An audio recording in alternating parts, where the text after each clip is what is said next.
Welcome to Forever in Bloom, a cinematic exploration, investigation, and celebration of Jeff Goldblum. This is episode 17. We are looking at The Tall Guy from 1989. What a name. Yeah. Can I just point out? Why is it called that? I know he is tall, but I why think is that's it the called name of the that? comedy act that he's in with Rowan Atkinson. Oh. Maybe. I'm Still pretty doesn't sure, add but much. it's written by Richard Curtis, who went on to do Love Actually and a bunch of other rom-coms that people love. And you know that he did use... So, okay, let's set the film up before I say this thing. But the film is about, essentially, at the very beginning, Jeff Goldblum is the comic sidekick. No, he's not. He's the straight man sidekick. Yeah. On stage to Rowan Atkinson. It's not actually Rowan Atkinson. His name is Ron something. Ron Anderson, and the reason it's so close is because it's based on him in real life. Because Richard Curtis was in a double act with him. Absolutely. And he's done a lot of writing for Rowan Atkinson. Oh, He's did he? written Blackadder. Ah. Some episodes of Blackadder. They obviously had this working relationship, and they thought it'd be funny to have a name that was quite close to Rowan Atkinson without it actually being Rowan Atkinson. Hilarious. Did you know that Rowan Atkinson wanted to play Jeff Goldblum's role in this film? Really? Yeah, he's cited in an interview I read saying, "Oh yeah, I auditioned for the lead role, but I got put into this other role instead." I mean, That's ridiculous because he's so... I just thought he's absolutely. so suited to the role he plays. yeah. I thought they would always... Maybe he was the first component of this film, I thought. Maybe, but yeah, no, maybe who knows? Maybe in the interview he was joking because he knows the film's Yeah. about him. But see, I think that's that must have been a joke. It must have That's been a why joke. you can't trust a funny man. Because they lie to you. They're all jokes and ha-has. You can never Yeah. get to the truth. What is comedy if not lies? It wasn't that funny though, in general. No. It I mean- reminded me a lot of very stilted, slapstick British kitchen sink. I couldn't comedies. tell whether the comedy in this on the stage show, the Rowan Atkinson comedy show, I couldn't tell whether that was actually meant to be funny or not because of the weird era these movies are from. And I've seen stuff that looks exactly like that is meant to be an actual genuine joke. I think He talks about that- Charlie Chaplin and these influences of physical. Yeah. He's always trying to be the biggest force on stage. Get the most laughs. Yeah. And, he wants it to be a one-man show, but and that's why he always gets pissed off at whoever his sidekick is. I guess this was the back end of the era where just men dressed in women's clothing and dancing was still hilarious to people. that was the peak of comedy at the Yeah. time. Yeah. When is this film actually set? I think it's set when it is, 89. Yeah, mid to late 80s. Yeah.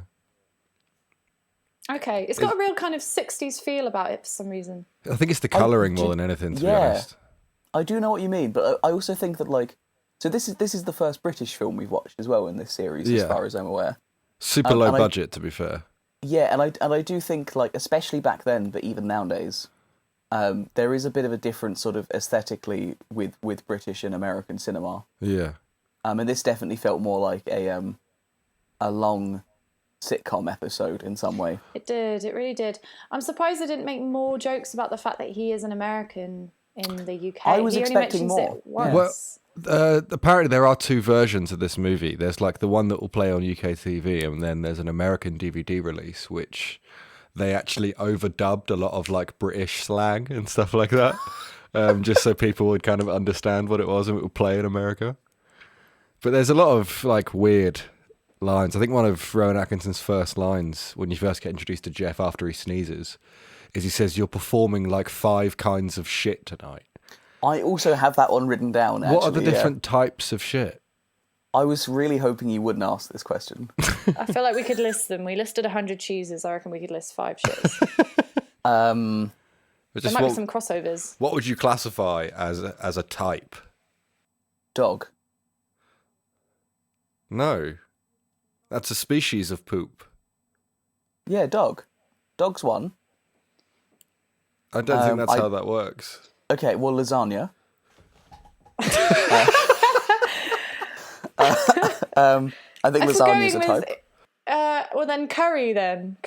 Well, this is just food. So I thought we were talking like pebbles, logs, hot snakes. Oh God. I love that we've got like 3 subcategories there without even there being able to name 5. We've gone into subcategories. I love it. Like I just didn't want to get further. into the physical visage of feces at all is the thing, and that's exactly where you went. That's why I answered with either dog or lasagna, which is my new game show, Dog or Lasagna. You have to guess which one it is based on feel and taste. Oh God. I'm going to move swiftly on from that. Yeah, nice. When you see Jeff's character, Dexter King, who is a struggling actor, coming home for the first time, he walks past this blind dude called Mr. Morrow, who is blind and allergic to his guide dog. So he's constantly sneezing, and the fucking sneeze on him, man. His sneezes sound like he's screaming.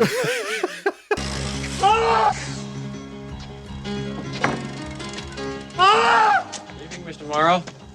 Good evening, Dexter. One life, blind and allergic to his guide dog. Like later on in the movie, they introduce him off screen by just you hearing a chaotic scream sneeze. It's very good. And you're like, oh, hey, Mr. Morrow, and then he walks into the screen. I understand the hay fever thing in this film. Yeah, you suffer quite badly. I've seen you. I suffer really badly from hay fever, and there's a point not long after the beginning of the film where Jeff is just in his ridiculously huge bedroom in his flat. Yeah. Just like trying to put a record on, but he's actually just sneezing so aggressively he's being thrown around the room. Well, Sam, I need to ask you the question then. Have you ever sneezed on a stranger's penis? Or a vagina. He sneezes on a vagina. Multiple times from like point blank Emma range. Thompson's vagina, to be precise. I think it's entrapment if I answer that, actually. It's entrapment if you don't tell us. If someone asks you if you've sneezed on a vagina, you legally have to tell them, or it's entrapment. I think I'm getting a call. I have to leave. Anyway, moving swiftly onwards. But yes, he does sneeze so hard he breaks his record player. That's sad. And where was the big punchline where he sneezes and it ruins everything? Because it didn't happen. It didn't happen. I was so waiting for it to happen on stage. Yeah, right? Yeah.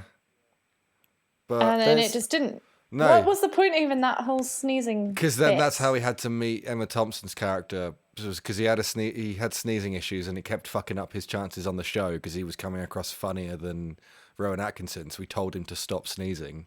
So he went to go get like 12 shots in his arm that would stop him sneezing.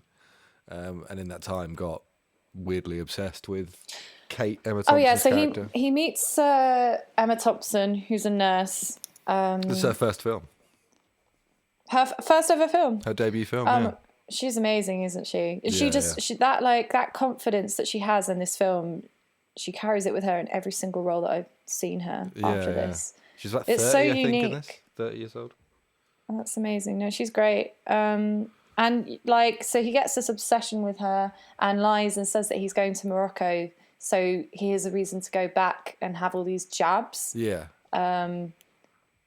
Just so he can basically see her and get the courage to ask her out. But she's very much the kind of person who doesn't take any shit. Yeah. And then they meet again in a restaurant, don't they? Yeah, They do. When he's on a date with a woman wearing no underwear.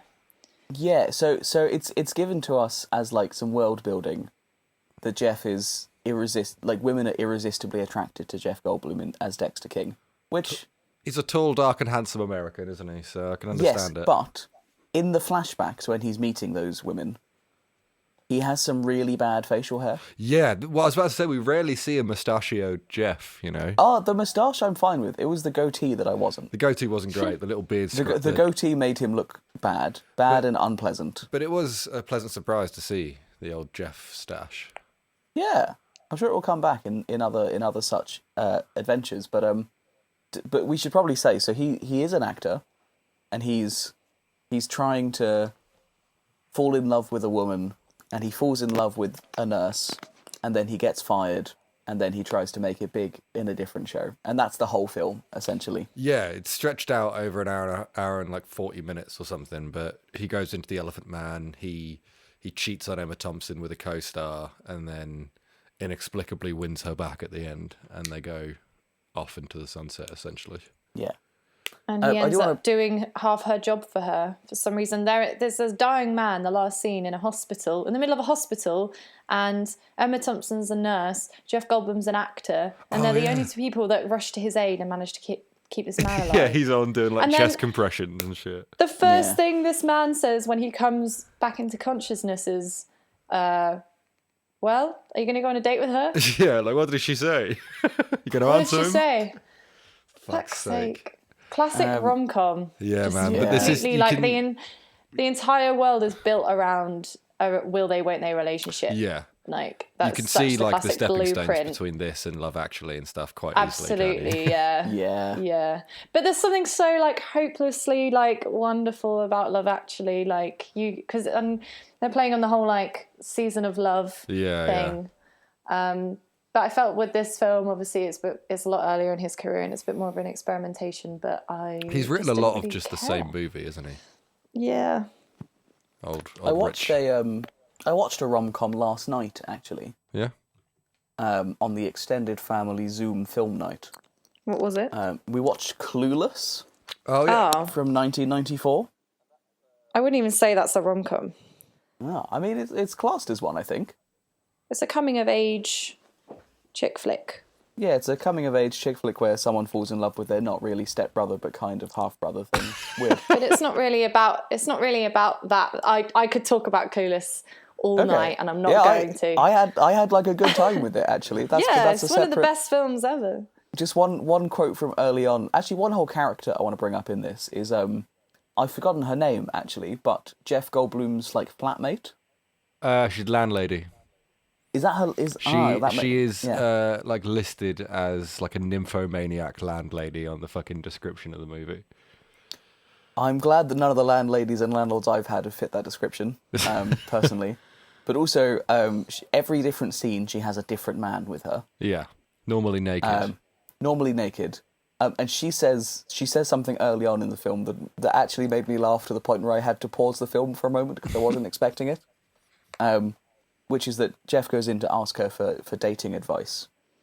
And she says that all men are either wet and keen or bastards.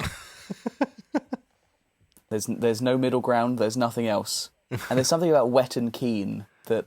Yeah, they are troubling adjectives to put next to each other. Yeah, they really are. There is a moment I'd like to bring up and just ask if any of you can bring me some fucking context to it. And it's after Jeff finally asks Emma Thompson out. Mm-hmm. And he does this like Willy Wonka, Charlie's got the golden ticket run from the hotel to his house. But then in between seeing him run through a park and being in his house, we get like this person in like a tiger or bear costume in like a silhouette in front of the moon just doing cartwheels. That's supposed to be him. But he's dancing. he's in like a tiger costume. I think it's just bad CGI, if I'm honest. Yeah. But he's got like big paws. I think that's just his big hands. It's his big, powerful acting hands. He doesn't have big paws. He has big, powerful acting hands. Some kind of foreshadowing to the fact he will become Elephant Man. Ah. Maybe. That's wild. Completely nonsensical. Yeah, but I think that is supposed to be him. Because I put it back a couple of times to be like, that doesn't look... What the fuck is that? And the closest I can get is like a bear or a tiger like mascot costume. I think it's just him in his weird puffy jacket, to be honest. Man. I mean, yeah, dude. Go look. No, I remember watching it, and I think that's what happens. I do think the editing is probably one of the weakest parts of the film. I feel like the editing can't keep up with the sense of humour. Like, it kind of lags behind, and there's a lot of jokes and gags that rely on it cutting at the right moments, like all the flashbacks to the interactions between him and his past lovers, and it's just it's too slow. Like, for that kind of humour to work and that kind of jump cut nature, it needs to actually be a jump cut, but it doesn't quite get there. It needs to be super fast for that sort of thing, kind of like Edgar Wright style editing, you know? It just needs to be choppy completely. as fuck. But a lot of these films are quite slow, to be honest, in their pace anyway. I think films in general around this sort of period were much slower paced. So he also wrote Mr. Bean. Did he? And he repeats. No, yeah, he does write Mr. Bean, but I've also just realised I don't know actually if he wrote Johnny English or not. But there's exactly the same joke. There's exactly the same joke in Johnny English as there is in this film, like verbatim. What is it? And it's, I hope all of your children have small penises, including the girls. And he says that in Japanese in Johnny English. Really? Rowan Atkinson does. Okay. I will say, You know when something just sticks in your head? Yeah, that line stuck into my head, but I didn't recognise that was in Johnny English. It is. What year was Johnny English? I don't know. I think I watched it about a decade ago. I can't believe I remembered it. No, he did all the Mr. Bean movies, but he didn't do Johnny English. Oh, that's so weird because that's the same. Yeah. That's so bizarre. Maybe it was and a it's the same callback actor. to this, maybe. Who knows? Yeah. But he wrote The Vicar of Dibley as well. Speaking of people who do love films, I do just want to bring back the section I had last week, which is comments on YouTube about this film.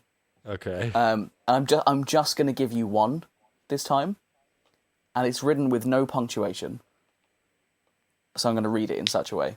Amazing movie, man. I was born in the wrong time. I take death sooner just to have been alive to experience the 60s, 70s, 80s. No, I get 90s, 1000s, 20s. Really good. Really good. Wow. Really good message there, that if you die today, you can go back in time to the 60s, 70s, and 80s. I feel like that person knows something we don't know. Yeah. So let's also bring up the thing that this film twice features the Madness song, It Must Be Love. Yeah, and you actually get old, was it Suggs was his name from Madness? Suggs. For like 4 seconds. Yeah, there's a lot of weird fucking cameos in this, to be fair. Yeah. You get, inexplicably, Jeff just has Superman pyjamas. He does like them. I actually also like them. I kind of get vibes of like, you know when Tim Burton was going to make a Superman movie and he was going to cast Nick Cage and they did some screen tests with Nicolas Cage in the Superman suit. Yeah, it's definitely got that kind of feeling. I just got big vibes of that. I really dig his looks in this film. Yeah, I think he looks fresh. I think in terms of looks, this is my favourite version of Jeff. There's a scene where he has... I rate the parting. I like the length of the hair. The hair is cool. And I like the black turtleneck with the leather jacket and the boots. I mean, that's just because how I dress. So How did you feel about the entirely beige like jacket and trouser combo? Because I actually thought he looked fantastic. Yeah, dig it. Yeah, always, I'm very always into dig it. A beige suit any day of the week. Yeah, good fashion. There was only there was a British jacket in influence. this film that looked dumb actually, but the rest of it was good. There is a fucking wild sex scene between Emma Thompson and Jeff where they just like smash everything in her apartment. They actually destroy the entire. Yeah. It's. I rated it because it was done. It had like an awkwardness and like a spontaneousness to it. It was very awkward, but it was kind of. It was real. Like they were smashing things up in a movie sense, but it felt.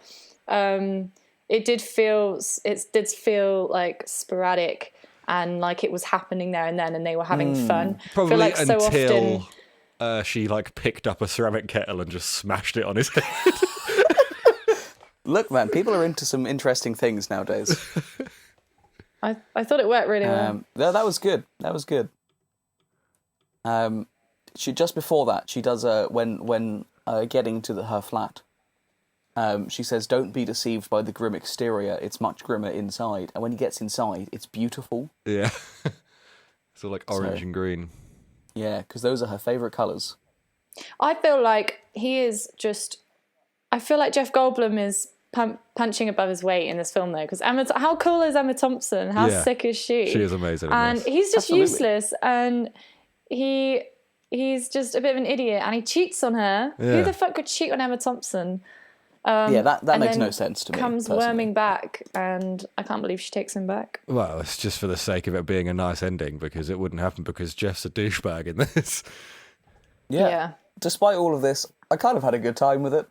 There were moments of really good stuff, and the rest of it just sort of passed me by. So I feel like I had an okay. Yeah, it was. I struggle to feel much towards this film because it was just a bit of like nothing. Where it was a story that you could tell in 15 minutes and it wouldn't feel like it was lacking, but they've somehow stretched it out over an hour and 40. You know. Yeah. It didn't particularly tap into any emotional kind of like any emotions, which is unusual to the nature of the fact that it is supposed to be a rom-com. And so is there you're any supposed like to feel arc? something.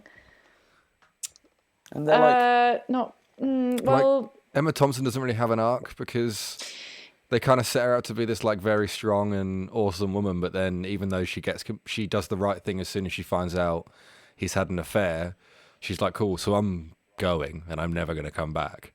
And it's just like, as someone should react to that sort of thing, but then it just goes back against everything they've set up about her character at the end. Yeah, the frustrating part about like structurally about this film is the fact that we meet her in the context of her workplace. They set her up as this individual who has her own life. Like in the first part of the film, we're in the hospital quite a lot. Yeah. And then we get taken out of that environment as soon as she becomes important enough to the story, but in the context of her being the love interest. And then suddenly that whole side of her life is taken away. We don't really go back to the hospital until the end.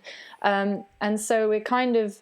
it's negated from her character in a sense because she's just then an enabler for his story, and then we delve deeper into his side of the story, and it's all about his relationship with his craft or whatever. But then she starts just being that classic like women role in a lot of rom-coms where she's asking him questions about his job and kind of pushing the narrative forward For him. Yeah, exactly, just by asking questions. And I'm like, well, no, that's not really how we were introduced to her. Yeah. It's kind of a shame. It could have been, she, to me, was just as interesting, if not more interesting than Jeff's character. And I could have 100%.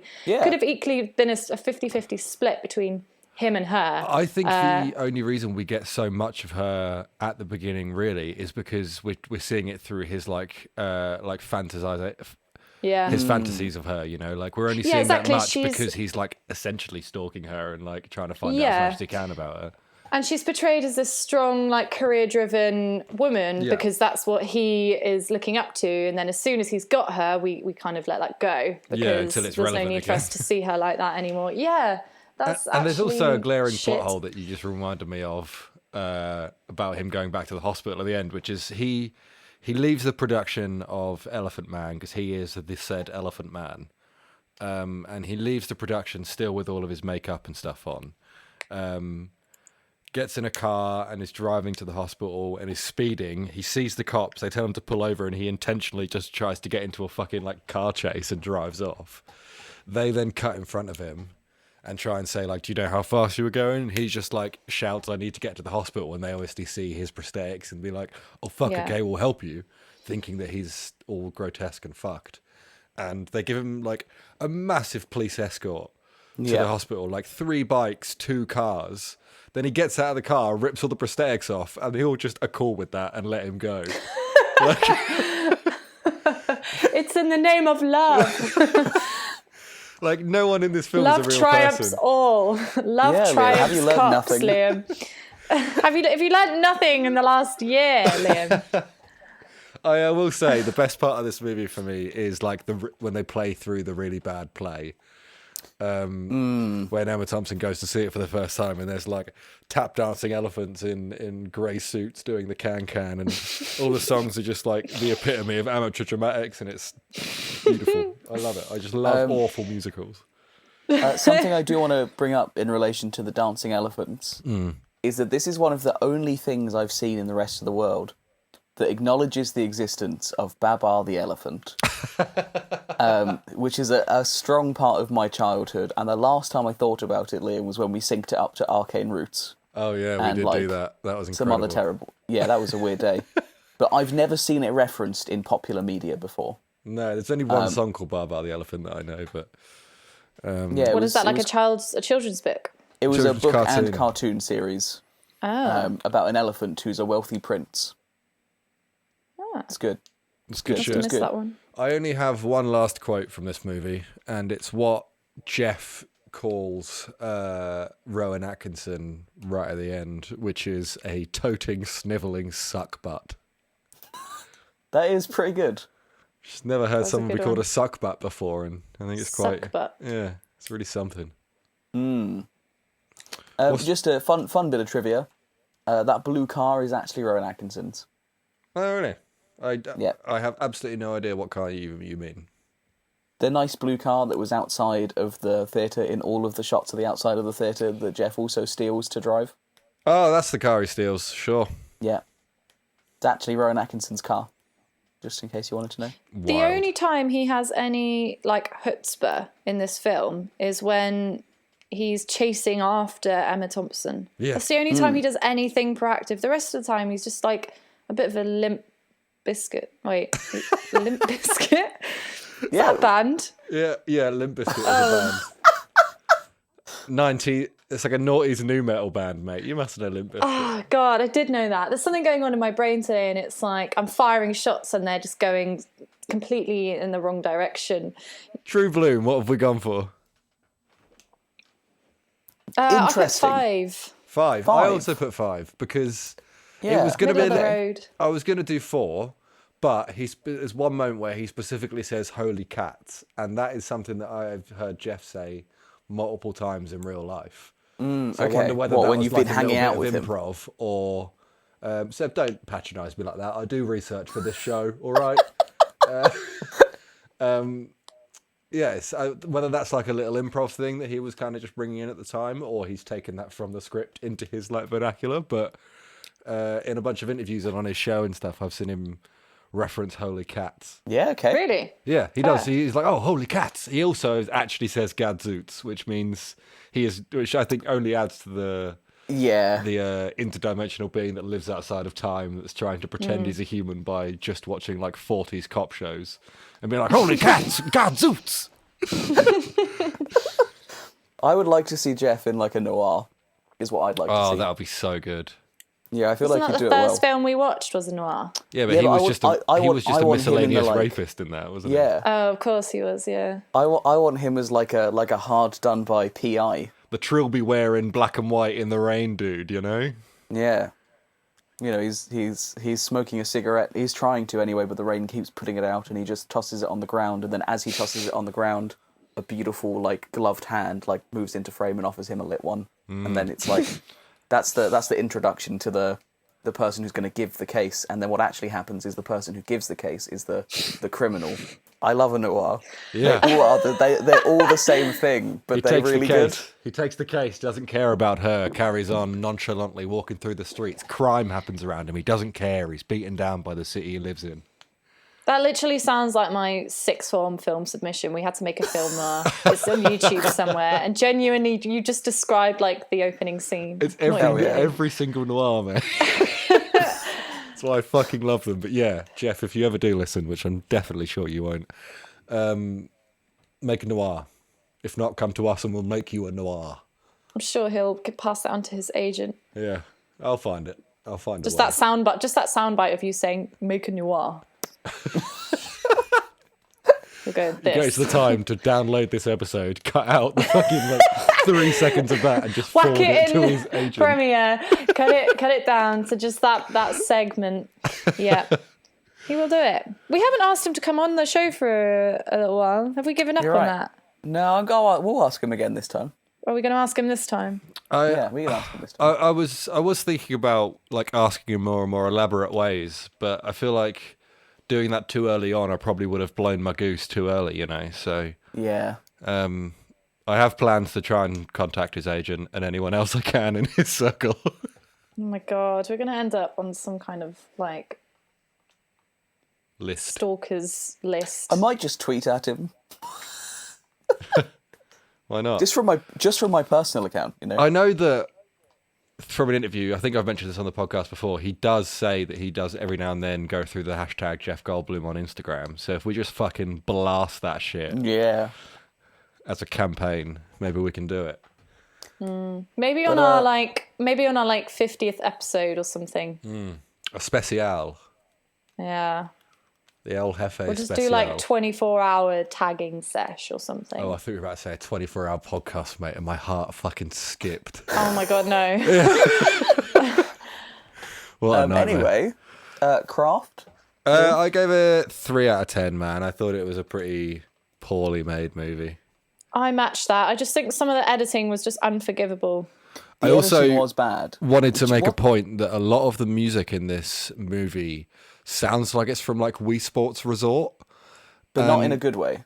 There was one part particularly that did, but the rest didn't. And I will put a clip of that into the podcast now.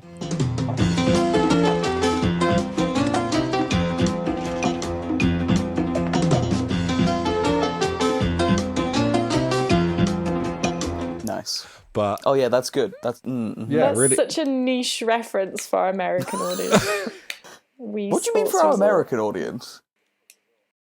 Well, our audience is basically American, aren't they? Wait, is Wii Sports a British thing? I feel like it's a British thing. No, it's isn't it? Or is it Nintendo, mate. American? That's the Yeah, fucking... Wii Sports is a global phenomenon, Beth. Yeah. Oh, I think it's because it was the only game I was allowed to have, and my parents were like really anti-American stuff. Like we weren't allowed to watch Nickelodeon or anything. It was like, no, you watch Blackadder on VHS. Do your parents know that Nintendo are Japanese? Oh, So Beth, what you've just learned is that your childhood was robbed of joy. Your childhood was robbed of the joy of a red plumber who's our why did friend. I think it was American? I'm so warped. I think everything's American. What'd you give it for Craft Sip? So, can I just say, depending on what we put for enjoyability, we've all made the exact same judgments this time around.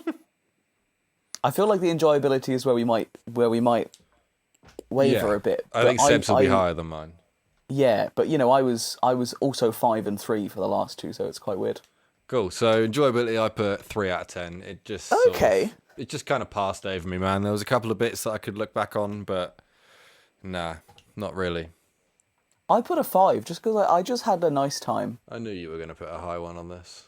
But 5's not very high. It's higher, high enough. I had a fine time. It's not art, you know. It's not like, you know, There is a Ren point and Stimpy. in one of the shower scenes later on in the movie. I think it's when Jeff's talking about how mild his shampoo is because you can put it as much as you want on, your hair's still dirty. The shot goes so high you can just see him wearing shorts. I didn't notice that. That's good. But then we can see his naked ass in the sex scene. Why did they bother? That's true. Maybe it was cold water and he didn't want his shriveled little pee-pee to be out in front of everyone. God damn. That just like it went so echoey in my ears when you said that for some reason. Oh. I gave it a 4 Okay. for enjoyability, but I think that's pretty high, isn't it? Maybe So I should that's- reduce Well- reuse, recycle to a 3. Whatever you want, man. Did you enjoy this or Earth Girls more? Is the question. This or what? Earth Girls are Earth easy. Girls. I preferred Earth Girls. Okay, that lines up then. What did I give Earth Girls? A 5? No, you did. Okay, I'll stick with a 4. It wasn't terrible. It wasn't as bad as some of the shite we've been subjected to viewing. That's true. It's currently 12th in our leaderboard at 36 points. That's fine. So Yeah. it's pretty much the midway point. of Yeah, our order, I mean, that's exactly what this is. It's like middle of the road, isn't it? yeah. Okay, so unfortunately, there is no tagline thing this time because there is no official tagline for this movie. Well, that's So rude. Instead, I'm going to ask you to give a 2-word review for this movie. I thought you were going to ask us for taglines, and I was going to hang up the call. No, that's my job. It's my one thing. Two words. 2 That's words. impossible. It's not. Or is that your review? That's impossible.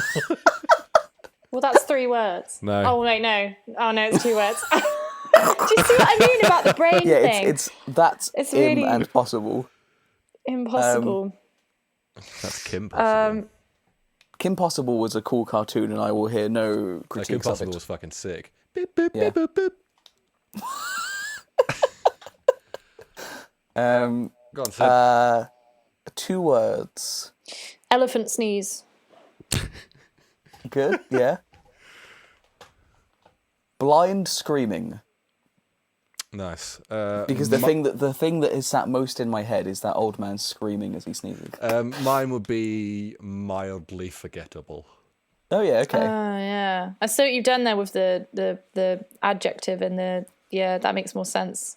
Like what if you'd rather a review like that? Rowan Atkinson. what about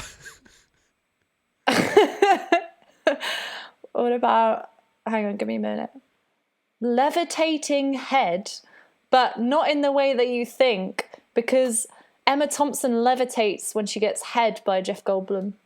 She slides up a wall as he's going down on her. Now my assumption he goes was down he was on her lifting. and she moves upwards. She defies gravity. She's propelled. And I wish everyone could know and see what I had to see. But she does like slide to up understand a wall that. as she's getting filleted. Does he so he gives, is it fellatio if it's on a woman? It's fellatio both ways, I think. Okay, so the gravity-defying fellatio executed by Jeff Goldblum on Emma Thompson. More proof that he's an alien. Yeah. So he can uses lick a woman the into power the air. of his tongue and lips to lift up her entire body. No one's ever done that to me. Little did you know that he also had his hands tied behind his back, so that's just pure lip strength, mate. Lip on Does lip. he? Oh my god, they're into some kinky shit. He's got a crocodile clip for a mouth. Not You that know kinky. those people that like can pull trucks with their like things strapped to their lips. Oh fuck! What a horrible image. I think the sex scene was my favourite bit of the whole film. I think it was the best bit of the film. Yeah. Jesus. it was really Settle good. down. It was a really good sex scene. Settle, both of you, please. I'm not saying I had a wank to it, but I feel like no, it's I'm not. implied I'm from not both of saying you. I had a wank to it. I'm not saying that. What was your golden bloom? Oh yeah. Oh my god, Well, I I think- completely forgot about this whole bit. Yeah, me too. Well, I think we just answered that, didn't we? No. Oh. Levitating fellatio, Oh. Yeah. Yeah. Fair enough. band name. No, there has to be another. Because that was more Emma Thompson than him anyway. Well, yeah. So to be fair, my other bit was either the screaming old man when he sneezes. But that 'cause wasn't made me- Jeff. You're right. Actually.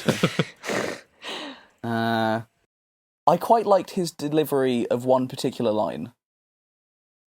His co-host that he cheats on Emma Thompson with.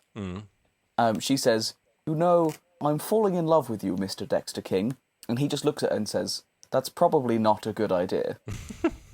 And I did like that. Actually. But he doesn't care. He still goes and does the You're right. dirty anyway. You're right. Well, Liam, we all act on bad ideas every day.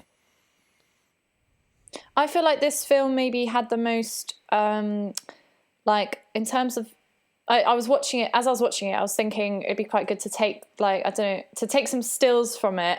And I just assume most people would not have ever watched this film. There's no real reason why you would watch this film. This was It's an not particularly absolute flop. good, not particularly groundbreaking. I'm sure it was a massive flop. But I feel like out of all the films we've watched, this would perhaps be the most kind of out of context film. Like if you were to take frames from it because of all the dressing up and like Yeah. just all of the weird shots and like. And you know when you just see the nature screenshots of with it. like subtitles on as well, I feel like if you were to get like out of context dialogue would also make no fucking sense. Like there's that one line that that Jeff has, where he says, "God, take my testicles and fry them up with bacon." yeah, that's a good point.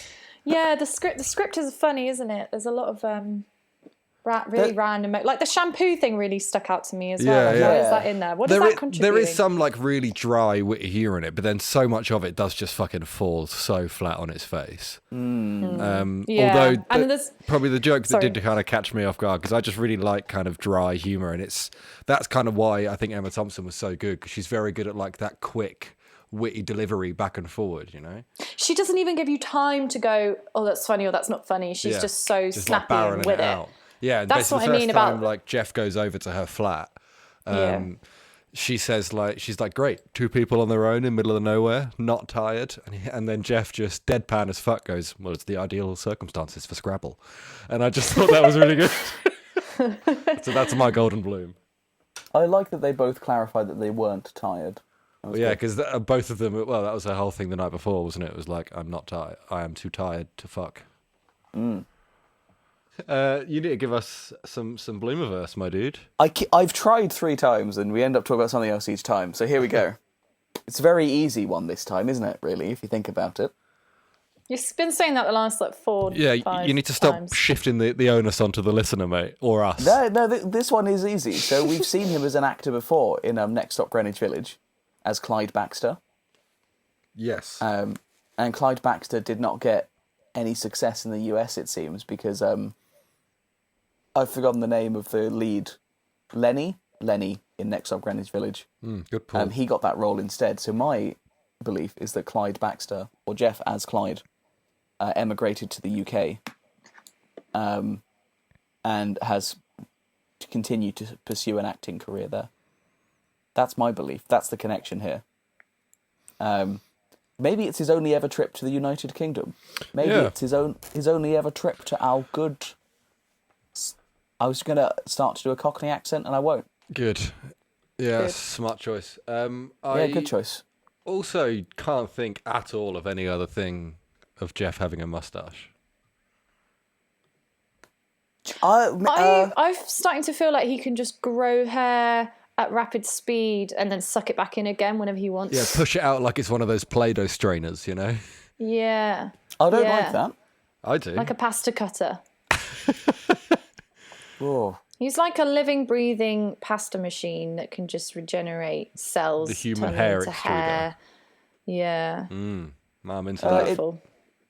I've just done a Google search of Jeff Goldblum moustache, and there's pictures of him not in films. He seems to sometimes grow on in his personal life, but not so much for cinema. Interesting.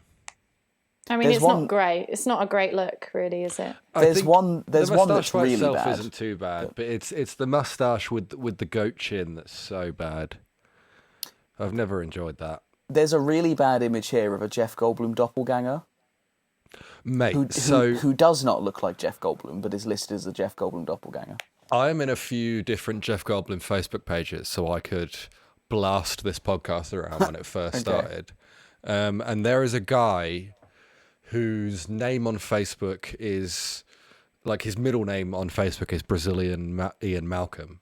And he just posts photos of himself because he looks like a Brazilian Ian Malcolm, and he's just like photoshopped himself into a bunch of different photos with Jeff or in Jeff's movies, and it's like at least 2 to 3 times a week he will post a new photo of himself just on a Jeff Goldblum page, just with the thing Brazilian Ian Malcolm, and it's really fucking wholesome. I really like that, actually. It makes me really happy. So next film, if we are all Hold on. sorry. 48 minutes. Roughly. 48 out of Like 100. an hour and 130. 39, I think. Yeah, he's in it for almost the whole first 20 with barely leaving the screen. Interesting. And then he gets more sporadic as the film goes on. So what is the next film? It is called The Mad Monkey. 1989. Oh my god, we're so close, guys. We are We're so close. close. I was really hoping that this would be our last 80s film today, but American writer in Paris is hired to do a script for an edgy young director he can't stand. When he falls in love with the director's cold and manipulative pretty sister, his life starts to unravel and he realizes that he's been used. Drama, mystery, romance. And it's an 18. oh, gonna get raunchy. Wow. I'm kind of into the sound of that. I'm gonna go in expecting. I'm not gonna hope for much. Yeah, it's set in Paris as well, I think. Oh, the city of love. That what? Why are you laughing at me saying that? That's the truth. No, you're just quite difficult sometimes, mate. I'm just full of fun trivia for you. You're a problem child, Seb. I'm looking forward to it. I want to get out of the 80s. Yeah, man. It feels like it's been the longest decade of all, isn't it? It was the worst time. What the hell? How did we allow the 80s to happen? We need to learn from the 80s and allow it never to happen ever again. It was awful. It was so bad. So many people want to go back to it as well. This God knows will why. be the last film of the 1980s. Oh, God. Thank God. Thank the Lord. You don't know what this means to me. Honestly, the last decade has been such a struggle for me. I've really, really found it so hard. I've just been catching myself in the middle of watching this like a bad 80s film, and I've just been so annoyed that I can't be watching a good film. So I'm glad that we're coming out of it now. Yeah, we are. But Nearly. there was also a lot of garbage in the 90s, so we'll see what happens. You're not wrong. Best decade. Especially as there's quite a lot of films in the 90s. But we also have 3 Jurassic Parks and an Independence Day to look forward to in the 90s. Woo! Yeah. And those will just be like Sick. a fun time for us. We'll barely have to think about saying fun things. We'll have to do something special for Jurassic Park. Yeah, for sure. Do a 3-part Jurassic Park one. All at once. No. Maybe that could be the time when we do a 24-hour episode. I hate that that's now out in the world. We could raise money for kids who love Jurassic Park. And our inevitable hospital bills when we're sectioned after doing a podcast for 24 hours. Yeah, I don't know that it's got health benefits. Make... Oh my God. I was going to say something, but cut it out. I was going to say we could do like a Make-A-Wish thing. We could like... Cut this out, Liam. But you know, like when people do shit and they raise money, and then like we could like raise enough money for one cinema ticket for a kid to go watch a rerun of Jurassic Park, but they're like ill. It's also like that's not even funny. £9. Not even funny. Would we need to raise that?